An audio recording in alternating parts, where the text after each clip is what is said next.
parent did something very, very smart that all parents should do, because sometimes a shaila happens and at that point you can't reach your Rav, or it's Yontif, it's Shabbos, it's Yom Kippur.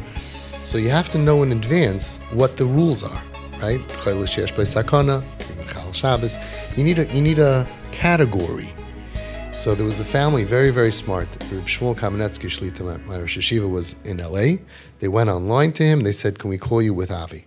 Now they knew that he wouldn't be available to ask every kasha. But here's what they said. They put down in 5 minutes, this is the story of our daughter. Is she begeder chayla sheyesh by sakana? He said, yes. Thank you. Now you can go to any Rav that you trust, and you could say, you don't have to discuss how we got here. I have a child who's begeder chayla sheyesh by sakana. Am I allowed to pick up the phone on Shabbos? Am I allowed to call her on Shabbos? Am I allowed to drive on Shabbos? And because to the regular people, a lot of people get confused. Chayla sheyesh by sakana, physically, they know the halacha. Emotionally, psychologically, psychiatrically, they get confused. How do you know that you need to call her? Maybe you do, maybe you don't. So he once you get chayla sheyesh by sakana as a psak from a gadol, any Rav knows the halacha of chayla sheyesh by, and even Safek chayla sheyesh by sakana is the same as chayla sheyesh by sakana. So we have problem over here that we have in group is not that we are makel on Shabbos, we're makel way too much on pikuach nefesh.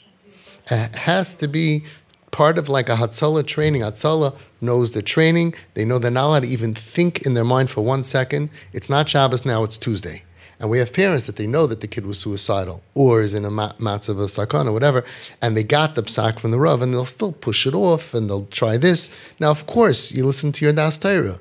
If you have to do it with a shinui, or if you have to do it this, that fine. But know the category that you're in before the shaila comes up, so that way you're set. Another parent was from out of town, very chashav a litvisha Das Torah, and right after the training, he was on the phone with me for 45 minutes. And they asked him, and he asked me, every shaila that they didn't even have yet. What if this? What if this? What if this? What if? And he paskined everything what to do in every situation that they could have dreamed of at that point. When things changed and they had more reality in other dreams, they called again. But you shouldn't be, as Frum Yidden, in the dark, thinking, oh, I don't know what to do, I don't know what to do. There's a father that son came home, and he was TP trained. Son came home with a big dog. And the father's great. But you know what he said? I'm so sorry. I love you. I'll do anything for you. But I can't do this dog. The son said, Tati, me and the dog are one. You don't accept him, you don't accept me. We're talking about a chayla sheyesh by sakana. And he took his knapsack, he took the dog, and he left Erev Shabbos. As his mother's lighting the candles, crying, not knowing if she will ever see him again. Capable of the worst. Capable of jumping in front of a train. Literally, that was his matziv. And the father's calling him and calling him and calling him until he goes to daven, till 18 minutes. Comes home from shul. In shul, he asked his Rav a shaila. Comes home from shul, and he dials his son. And the son says, oh, you called me on Shabbos? He said, yes. I asked the Rav. He said, you're more important right now. Your safety is the most important thing to me. Really, to Hashem. Okay? I'm so sorry what I said. Please come home with the dog. And he came home.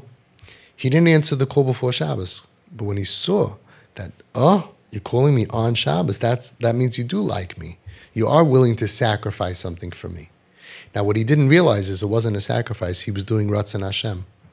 You need to ask your Rabbanim beforehand, and you need to know what to do. We have some kids nabuch in facilities, suicidal, eating disorders, depressed, and with the psak from their Das Torah, they're on the phone with them, FaceTiming them on Shabbos to keep them company, checking on them, call me if you need me. Ask your Rav. Doctors do it all the time. Beepers used to have and phones, and they don't even know when they get the call how much of an emergency it is. When Hatzalah goes many times on Shabbos, not even a Jew, or it could be just somebody needs a ride, or a Russian or a not from person needs a ride to the hospital. They use them as they don't always know exactly what it is, or how many Hatzalah guys need to come for a problem. They send many. The same way, you have to be trained. If you're in a matziv that's out of regular and your child could be in danger, either a chayla sheyesh by sakana or a safek chayla sheyesh by sakana, know the halacha. Open up with your Rav, learn the sugya, make sure you don't make a mistake either way. Means don't break Shabbos for no reason, and don't break your kid for no reason. And know the halachas and make sure you don't get it wrong.